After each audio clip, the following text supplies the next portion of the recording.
তোমরা হচ্ছে ডিফেন্স লাভার চ্যানেল। দেখো, অগ্নিবীর আর্মির পরীক্ষার্থী যারা রয়েছো, তোমাদেরকে বলবো, তোমাদের জীবন পুরো বদলাতে চলেছে। তোমরা তুক্কা মেরে, অর্থাৎ কিভাবে তুমি আনজাতে প্রশ্ন তুমি ক্লিক করে অগ্নিবীরে তুমি সব থেকে একটা ভালো স্কোর করে আসতে পারবে, তার আমি কিন্তু দুর্দান্ত তোমাদের কিছু আলোচনা করব। আমার কি বলবো, একটা কথা বলছি স্যার, আমার অনুরোধ থাকলো যে আমার এই ভিডিওটা সম্পূর্ণ ওয়াচ করো। ডেফিনেটলি বলতে পারি স্যার, চ্যালেঞ্জ দিয়ে বলতে পারি, আমি চ্যালেঞ্জ ছুড়ে বলতে পারি স্যার, তোমার এই ট্রিক তুমি যদি অ্যাপ্লাই করো, ডেফিনেটলি তুমি রং প্রশ্ন, তোমার অজানা প্রশ্ন কিন্তু পরীক্ষায় সঠিক হয়ে আসবে, 100% স্যার সঠিক হয়ে আসবে। আর একটা কথা বলি, তুমি তো সব প্রশ্ন জানবে পৃথিবীতে, এটার কোনো মানে নেই, অগ্নিবীরে কোনো নেগেটিভ নেই, তাহলে স্যার তুমি কেন মারবে না তুক্কা? অবশ্যই মারবে, কিন্তু তুক্কা কি একেবারেই আনজাতে মেরে দিবে? না স্যার, একটা নির্দিষ্ট পদ্ধতিতে তুমি তুক্কা মেরে আসো, তোমার অবশ্যই কাজ করবে। আজকে আমি লাইভ পুরো তোমাদেরকে প্রমাণ সহ দেখিয়ে দিব, প্রিভিয়াস ইয়ারের প্রশ্ন একবারে দেখিয়ে দিব আজকে আমার এই তুক্কা মারার ট্রিকটা কিভাবে তোমাদেরকে অ্যাপ্লাই হচ্ছে, সেই জিনিসটা বোঝাবো। দেখো, প্রথমত বুঝতে হবে স্যার, কোন সিরিজটি ABCD 4টে সিরিজ থাকে, তোমাদের কোনটা বেশি সঠিক হয়। এটা একটা গবেষণা আর কি, বিভিন্ন প্রতিযোগিতামূলক পরীক্ষার অনলাইনের যে সিটগুলো এবং প্রশ্নপত্রের উত্তর গবেষণা করে দেখা গেছে যে 4টে অপশানের সঠিক হওয়ার অনুপাত একদম সমান বা 25% করে থাকে না। অর্থাৎ যারা ভাবছে যে স্যার 4টে অপশান থাকে, 4টে অপশান 25% করে থাকবে, এমনটা নয় স্যার। তোমাদের অগ্নিবীরে কত 50টা প্রশ্ন, তো তোমাদের আজকে লাইভ প্রিভিয়াস ইয়ারের প্রশ্ন দিয়ে দেখাবো স্যার, প্রমাণ করে দেখাবো। দেখো, সব থেকে বেশি সঠিক হয় স্যার অপশান ABC। দেখো, আমার মত অনুযায়ী এখানে সব থেকে বেশি ঠিক হয় কিন্তু স্যার B&C।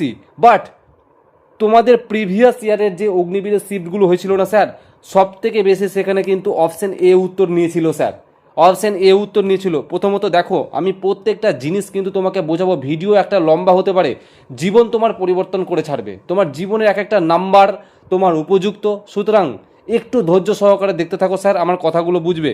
দেখো, প্রশ্নকর্তারা যখন প্রশ্ন তৈরি করেন তখন তারা সাধারণত প্রথম অপশানেই A সঠিক উত্তরটি রাখতে চান, বিশেষ করে অগ্নিবীর আর্মি পরীক্ষার ক্ষেত্রে। আবার একদম শেষে ডি অপশানে উত্তর রাখার প্রবণতা কিছুটা কম থাকে, অর্থাৎ A অপশানটা রাখছে শুধু অগ্নিবীরের পরীক্ষাগুলোর ক্ষেত্রে, কিন্তু ডি থাকে না।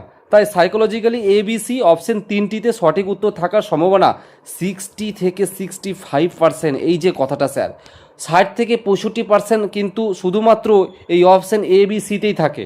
এবার তোমাকে আমি এলিমিনেট পদ্ধতি শেখাবো স্যার। দেখো, তার আগে আমি তোমাদেরকে প্রিভিয়াস ইয়ারের প্রশ্ন দেখাই। এই পদ্ধতিগুলোই তো তোমাদের অ্যাপ্লাই করতে হবে স্যার। প্রত্যেকটা প্রশ্ন উদাহরণ দিয়ে আমি বুঝিয়েছি, এই জিনিসগুলো তুমি যদি একবার বুঝে যেতে পারো তাহলে কিন্তু তুমি তুক্কা মেরে চলে আসতে পারবে। তার আগে তোমাদেরকে প্রিভিয়াস ইয়ারের প্রশ্ন দেখাবো, সেই প্রিভিয়াস ইয়ারের প্রশ্নতে কোন কোন অপশান বেশি উত্তর নিয়েছে সেটা একবার দেখিয়ে দিই আমি। স্যার, এটা হচ্ছে সোলজার জেনারেল ডিউটি অর্থাৎ জিডির প্রিভিয়াস ইয়ারের প্রশ্ন। তো এই যে প্রশ্নপত্রটা রয়েছে প্রিভিয়াস ইয়ারের, আমি ডাউনলোড করেছি। তো এখান থেকে আমি যে উত্তরগুলো আলোচনা করার পর আমি দেখলাম যে অপশান A বা অপশান 1 26 বার রিপিট হয়েছে, অর্থাৎ 26 বার উত্তর হয়েছে স্যার। তুমি একবার কল্পনা করতে পেরেছো স্যার, তোমাদের 50টা প্রশ্ন, তার মধ্যে 26টা শুধুমাত্র অপশান A বা যেটা তোমাদের অপশান A বা যে অপশান 1, স্যার এটা ভাবা যায়? অর্থাৎ বাকি থাকলো পড়ে স্যার আর কতটা প্রশ্ন, তোমাদের 24খানা প্রশ্ন আর বাকি পড়ে থাকলো। 24-এর মধ্যে অপশান B স্যার 11টা নিয়েছে এবং অপশান C যেটা 8 বার এবং অপশান D 4 বার। তো এটা একটা শিফট দেখালাম, তো আরও একটা শিফট দেখাচ্ছি এবং তারপরে তোমাদের সর্বোপরি আমি যে জিনিসটা বলবো সেটা তোমরা একবার বুঝে যাও, ডেফিনেটলি কাজে লাগবে স্যার। আরও একটা আমি শিফটের প্রশ্ন, এটা অন্য একটা শিফট। তো এই শিফটের প্রশ্নের মধ্যে দেখো স্যার, যে অপশান 1 নম্বরটা 16 বার রিপিট হয়েছে, অপশান 2টা 11 বার রিপিট হয়েছে এবং অপশান C 17 বার রিপিট হয়েছে।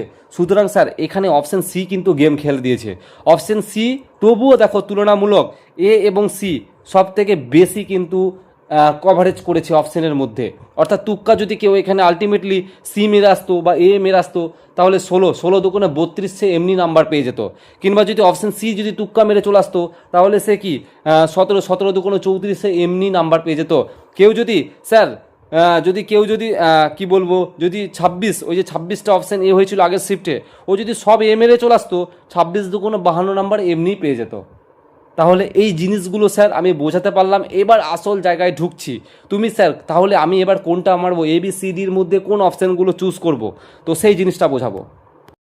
দেখো স্যার, ট্রিক নাম্বার 1 যেটা হচ্ছে সাধারণ বিজ্ঞানের সবচেয়ে আলাদা অপশন ট্রিক। তুমি কি করবে স্যার, এগুলো আমি প্রশ্ন দিয়ে বোঝাচ্ছি। যেমন দেখো স্যার, নিচের কোনটি একটি ভিটামিন? স্যার দেখো, এটাকে বলা হয় এলিমিনেশন পদ্ধতি বা সবচেয়ে আলাদা, মানে শব্দ দেখে, অর্থাৎ অপশন দেখে তুমি বুঝবে যে কোনটা আলাদা শব্দ, সেটাই কিন্তু তোমার উত্তর হওয়ার প্রবণতা সব থেকে স্যার বেশি থাকে।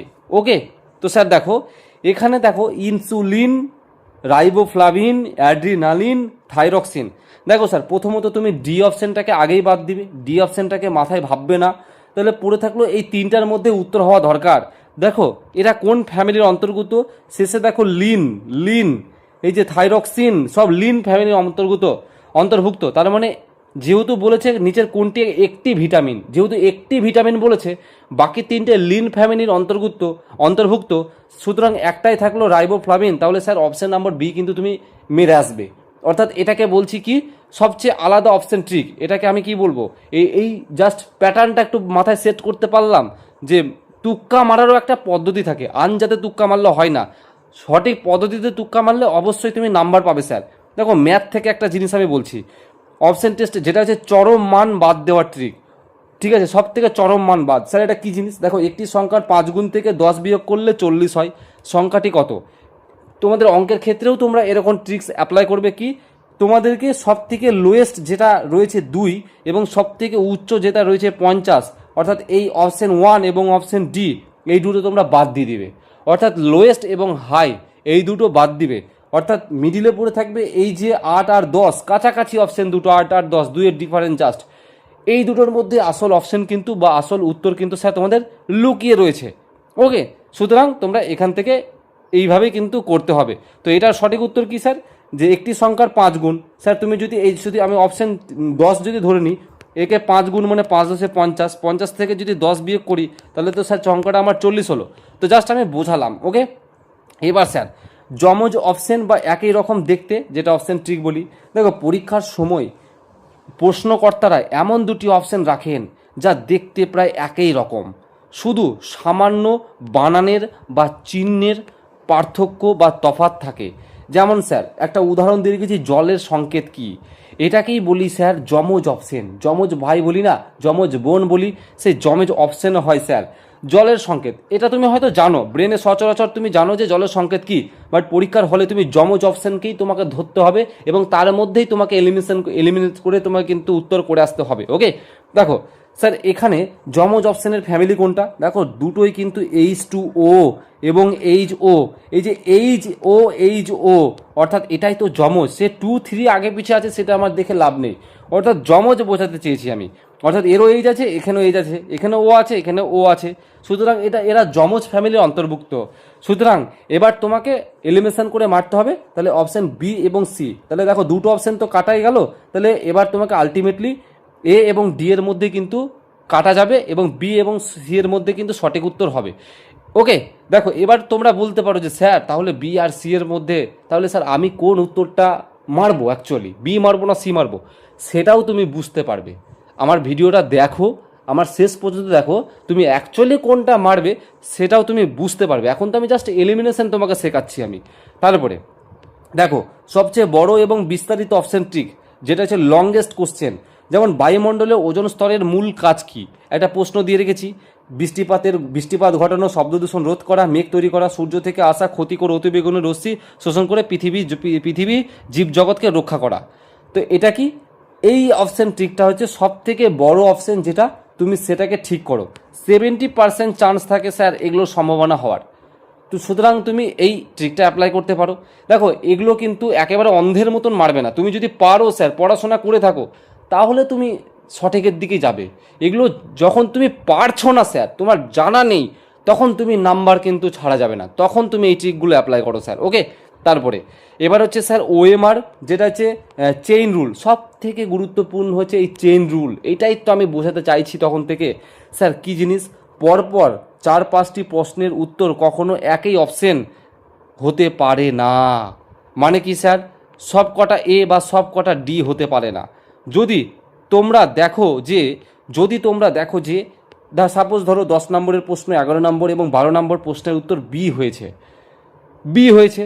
তার আর 13 নম্বরের প্রশ্নটা তুমি পারছো না, দেখা গেল তারপরের প্রশ্নটা দেখা গেলো পারছো না, তবে 13 নম্বরের প্রশ্নের উত্তর বি হওয়ার বি হওয়ার সম্ভাবনা খুবই কম। এক্ষেত্রে তুমি এ, সি বা ডি এর মধ্যে তুক্কা মারবে, এটাই তো বলতে চাইছি। এলিমিনেশন পদ্ধতি, তুমি পরীক্ষা দিতে যাচ্ছ মানে তুমি তো স্যার একেবারেই বোকা না, তুমি তো অবশ্যই কিছু না কিছু করে আসবে, বাট তুমি দেখছো যেটা পারছো না, তখন তুমি দেখো যে স্যার তুমি সবথেকে বেশি কোন উত্তরটা তোমার নিয়ে নিয়েছে অলরেডি আগে। দেখা গেলো এ মোটামুটি 15-16টা মতন উত্তর নিয়ে নিয়েছে, তাহলে তুমি যেগুলো পারছো না সেটা বি এ ভরে চলে আসো কিংবা সি এ ভরে চলে আসো, একবারে ডেফিনেটলি তোমার ঠিক হবে স্যার, কনফার্ম, আমি এটাই বোঝাতে চাইছি। কিংবা দেখা গেলো তুমি বি সিরিজ করেছো, সেখানে দেখা গেলো 15-16টা হয়ে গেছে বি সঠিক উত্তর, সেটা আমি ওভারঅল বলছি, অঙ্ক, ফিজিক্স, তোমাদের জিকে সব মিলিয়ে, কিন্তু তখন তুমি বাকি গুলো তুক্কা মেরে চলে আসো। ওকে, এই জিনিসটা। তারপরে যদি অপশানে অল অফ দ্য অ্যাবভ মানে ওপরের সবকটি থাকে, তার সঠিক হওয়ার চান্স কিন্তু সব থেকে স্যার 70% থাকে। অর্থাৎ অল অফ দ্য অ্যাবভ তুমি যদি উত্তরে অপশানের মধ্যে পাও তাহলে তুমি সেটাও মেরে দিবে। তারপরে স্যার যদি তোমার অপশানে নান অফ দিস বা কোনোটি নয় থাকে তাহলে সেটা সঠিক হওয়ার চান্স মাত্র 10%। অর্থাৎ তোমার যদি উত্তরে কোনোটি নয় থাকে স্যার, তাহলে তুমি সেই কোনোটি নয় অপশানকে আগেই বাদ দিবে স্যার, সব থেকে আগে বাদ দিবে, এবং বাকি যে তিনটে পড়ে থাকবে সেই তিনটের মধ্যে তুমি এমন একটা মারবে, তার আগে ভাববে যে তোমার কোন অপশানটা বা কোন নাম্বারেরটা, এরটা কতবার হয়েছে, বি এরটা কতবার হয়েছে, সি এরটা কতবার, উত্তর অলরেডি হয়ে গেছে। তারপরে যেটা তোমার হচ্ছে না তখন তুমি সেটাকে সেই ট্রিক অ্যাপ্লাই করে করবে। ওকে, তো বোঝাতে পেরেছি স্যার। তো এই ছিল তোমাদের কিছু ম্যাজিক ট্রিক, আশা করছি তোমরা এগুলো পরীক্ষায় অ্যাপ্লাই করলে অবশ্যই তোমাদের বোনাস মার্ক আসবে। কিন্তু তুক্কা মেরে আজ পর্যন্ত কেউই একেবারেই চাকরি পায়নি স্যার। নিজের কনফিডেন্স এবং পড়ার লেভেল অনুযায়ী অবশ্যই নিজেকে প্রস্তুতি করো। তো এই পর্যন্তই, জয় হিন্দ স্যার।